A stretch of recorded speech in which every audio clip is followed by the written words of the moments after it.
Hey everybody, in this video I'm going to share the water and cooking systems that my son and I will be using on our upcoming thru hike of the Pacific Crest Trail. Let's go!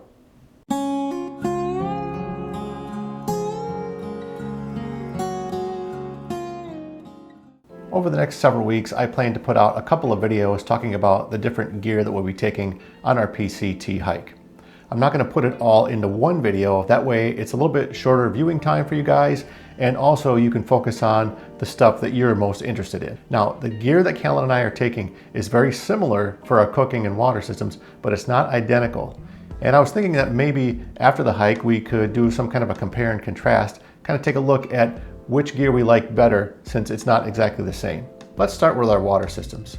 For filtration, I'm going to be using the Sawyer Squeeze regular size water filter. Now, I've been using this thing for years. I found it effective, reliable, and lightweight. This thing weighs in on my scale at 2.8 ounces when it's dry. Now, I've chosen this over the lighter weight Sawyer Mini mainly because I've heard the flow rate on the regular size Sawyer Squeeze is better. And if there's one thing I'd like to save time on when I'm out on the trail, it's filtering water. For back flushing, I'm going to be leaving the syringe at home, and instead of this, I'm going to be using this little blue coupling. Now this thing is very lightweight at only 0.18 ounces and takes up just about zero space in your pack.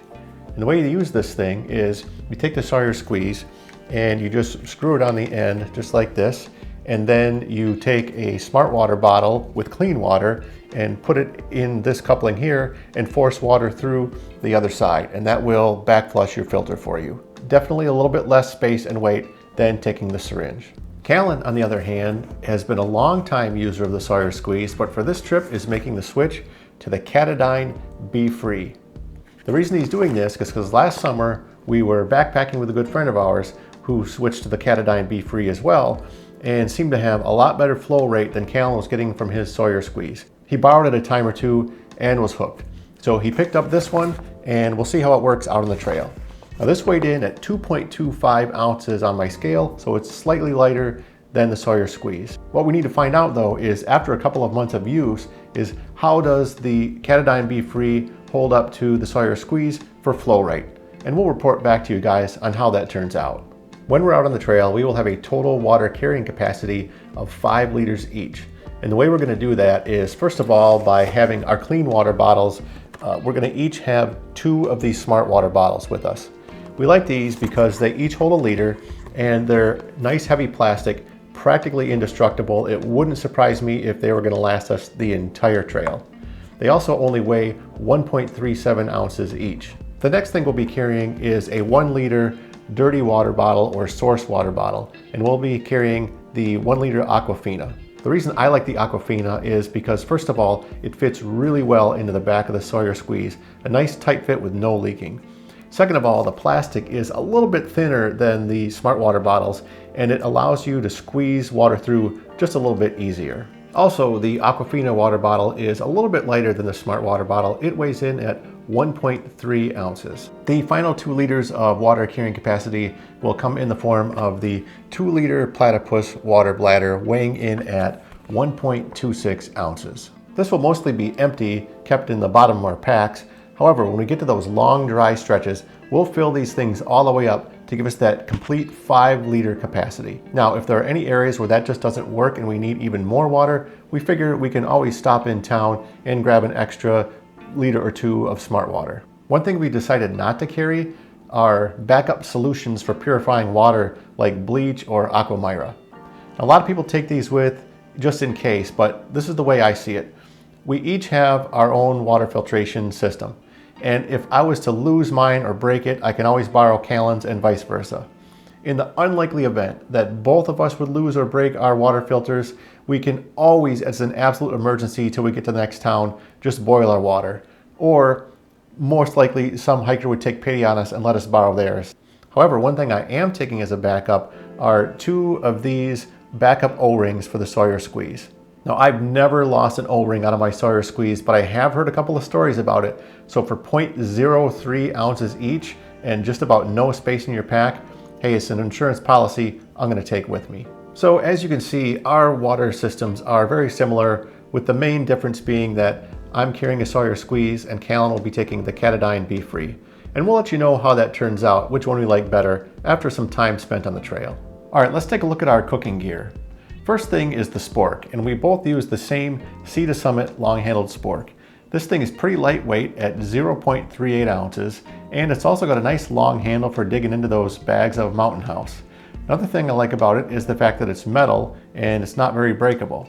One time I was doing dishes out on the trail and accidentally snapped Callan's plastic Spork in half, and he wasn't too happy because he had to borrow mine for the rest of the trip. If I was going to ask Sea to Summit to make one change with this Spork, it would be to make it blaze orange, because this kind of grayish color seems to blend in perfectly with the ground, and anytime you set it down on a log, it's so easy to forget about it and almost lose it. I've almost lost this thing like half a dozen times. We'll also both be using the same stove, which is the Snow Peak Light Max Titanium. This thing weighs only 2.2 ounces, so it's pretty lightweight. It does not boil water as fast as some of the jet boil systems, but it's so much lighter and so much less bulky that it's, for me, the right pick. The cook pot I'm using is the Toaks 650 milliliter titanium cup. This is pretty lightweight at only 4.1 ounces, and that even includes the carrying case that it comes with. And I'm going to keep it in this protective carrying case because that thing only weighs about an ounce, and it'll help this thing from clunking around in my pack. The cook pot Callan will be using is the Halulite Micro Dualist. This thing, if you've seen these before, they come with all kinds of stuff, and if you take all of it with you, it weighs in at a whopping 17 ounces. Now that's a lot for a cook pot. However, Callan's only going to take the cook pot itself and one of the smaller cups, so he'll be down to about 10.2 ounces just for that. Now this is a little bit heavier, but he does like it, has been using it for a long time. It's a piece of gear he's completely comfortable with, and he's going to take it with him. So the lighter that we'll both be carrying is just a standard Bic lighter. It weighs in at 0.76 ounces. And I know I could probably save another couple tenths of an ounce by switching to a Bic mini lighter, but these are the ones we have and we're just gonna go with them. We'll also each be using the same food bag. We're gonna be carrying a Sea to Summit 12-liter bag. And this has enough capacity for us from past experience to carry about 8 days worth of food. Now, on most of the Pacific Crest Trail, this is going to be just fine, but there are some sections where use of a bear canister is required, and when that happens, we will carry our bear cans. The one I use is the Garcia, and Callan uses a Bear Vault 500. One thing we're strongly considering, though, is renting instead of having ours sent out there, because we'd have to have my wife go to the post office, get these things shipped out. We'd have to get them at Kennedy Meadows and then take them through the area where the bear cans are required, then go to a post office, ship them back home, and when you think about it, shipping a bear can can't be cheap. So for about 40 bucks, you can go to Triple Crown Outfitters in Kennedy Meadows, rent a bear can, and then you just drop it off at Kennedy Meadows North when you're all done with it. That seems way more convenient to me, and it's probably even cheaper than mailing my bear can twice. Also, if I rent one from Triple Crown Outfitters, I can get a Bear Vault 500 instead of the Garcia. The Bear Vault 500 is 2 ounces less than the Garcia, and it has a little bit more carrying capacity. So I think that's the route that we're going to go on our trip. There's one more part of our cooking system that I was going to share with you guys that not everybody does. And we sometimes eat these Mountain House or Backpackers Pantry type meals because, you know, we like them and they're convenient. But the thing we do is when we're done, we don't always just throw away the package. We will wash it out thoroughly, and then for the next couple of days, we will reuse the package and then we will cook meals for the next couple of nights in it. You can take your Knorr pasta sides or your mashed potatoes or whatever it is you're cooking, throw it in there, let it sit for 10 or 15 minutes, and you're good to go. It's a little bit easier than cleaning out a cook pot, and also it's insulated so it does a better job of keeping your food warm. Now, one thing we do is we're very careful to thoroughly clean it out because we don't want to get sick from rotting chunks of food that are left in the bottom of it.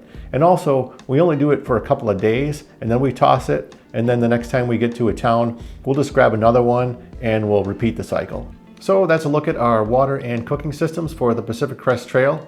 If you have any ideas or tips or tricks or comments about your own water and cooking system, please leave something in the comments. I'd love to hear about it. As always, if you found any value in this video, please hit that like button and consider subscribing to my channel. Thanks, and we'll see you out on the trail.